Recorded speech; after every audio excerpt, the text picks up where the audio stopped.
మంచి వ్యక్తి మనం కోల్పోయాము, ఒక మంచి జవాన్ని మనం కోల్పోయాము అని చెప్పేసి ప్రపంచం అంతా కూడా ఈరోజు బాధపడతా ఉంది. మురళి వినాయకుని తలుచుకొని బాధపడతా ఉంది.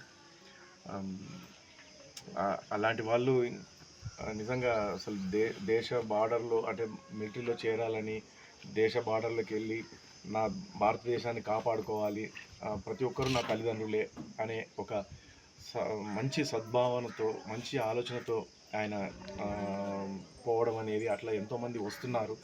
వాళ్ళందరికీ జవాన్లకి, ఆ మిలిటరీ ఆఫీసర్స్ అందరికీ కూడా నా శిరస్సు వంచి నమస్కారాలు చేసుకున్నాను.